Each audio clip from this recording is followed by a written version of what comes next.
Welcome to the Department of Planning, Lands and Heritage webinar showing the application process for a Section 16.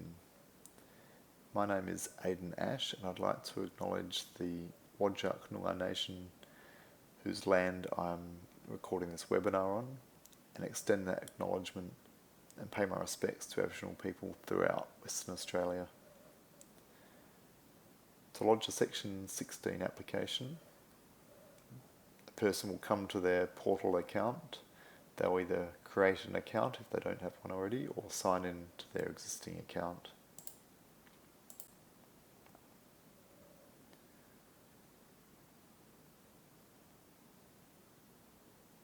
So once the applicant is in their portal account, they'll come to their home page and they'll see a list of their previous draft applications or submitted applications,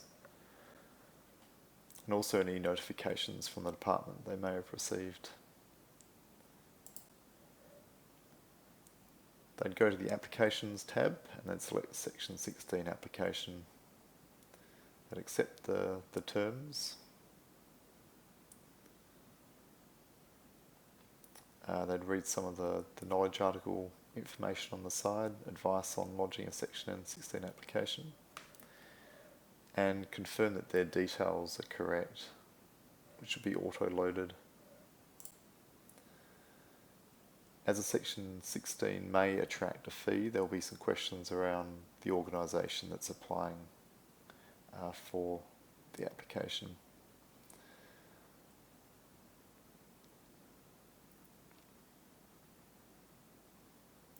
So details of the applicant will be filled in.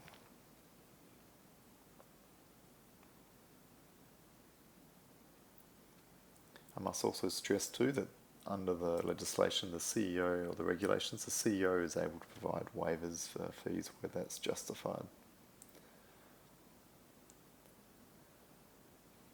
So the alternative contact details are filled in and details of the proposed activity will be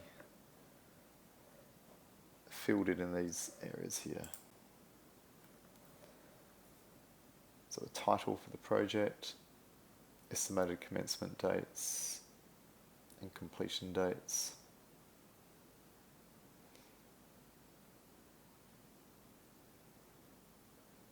A summary of the proposed activity. The region. And the summary is really just a summary because the detail will be provided in the attached project plan.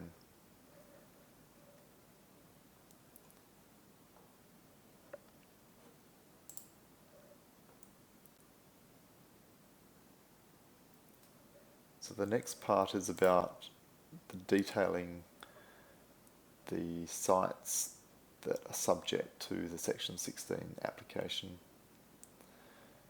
And it's providing the accurate list, essentially a list of sites that are going to be impacted, or part of the research. So you can use the map viewer within Acknowledge to locate where the works are going to occur. There's some tools within the map viewer to measure distances or areas.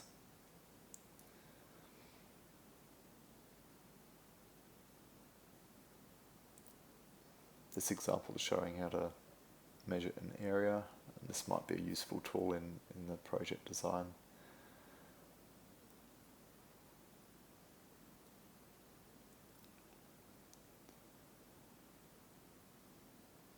There's also underlying layers that may be useful in the map viewer.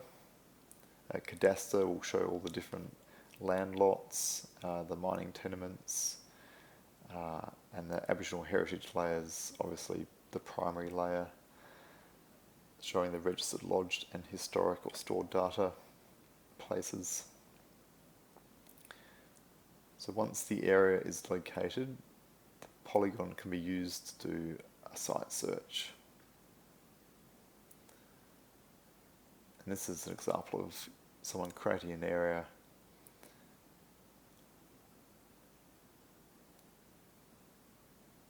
to locate the sites or create that list of sites for the Section 16 application. You can also do a lookup search of the DPLH database on information that's been submitted to the department. And also, if an Aboriginal heritage submission has been submitted recently to the department, you can use that reference number to add it to the list. So obviously the department won't have received, or if it's just received the information, that information won't be on the public database or the register. So it's important to list any ACH submissions that are associated with the application.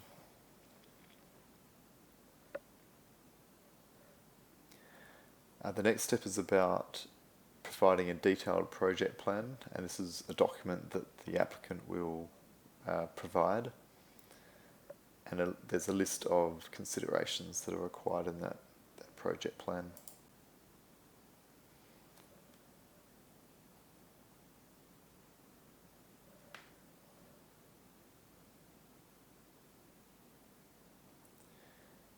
The last stage is about providing the supporting documents, and including that would be the detailed project plan and any responses from native title parties or Aboriginal organisations that consultation has occurred with.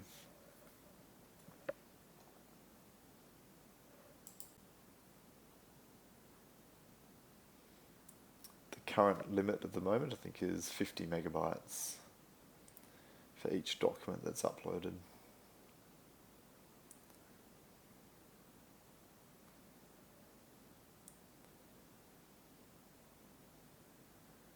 So at the end of it is a summary of the information that's been supplied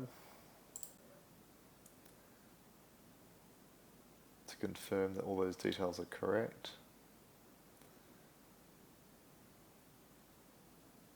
Ensure the declarations and copyright and the fee has been ticked.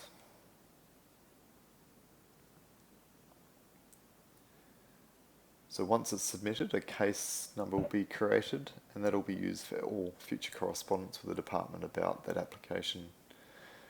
Also, information about the fee, and if a fee is required, the department will get in contact with the applicant about the ways to pay that fee.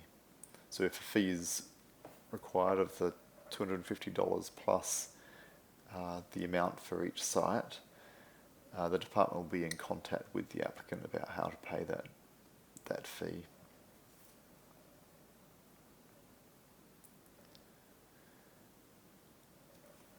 Thank you very much for listening to this webinar, and if you've got any questions, please feel free to reach out. And it's much better to ask those questions before the application is submitted, because it's easier to get the application right on the front end rather than after it's been applied for. There aren't any due dates or deadlines for when Section 16 applications can be submitted, but it is easier to if there are any questions, to iron out those details before the application is submitted by asking assistance from the department. Thank you very much.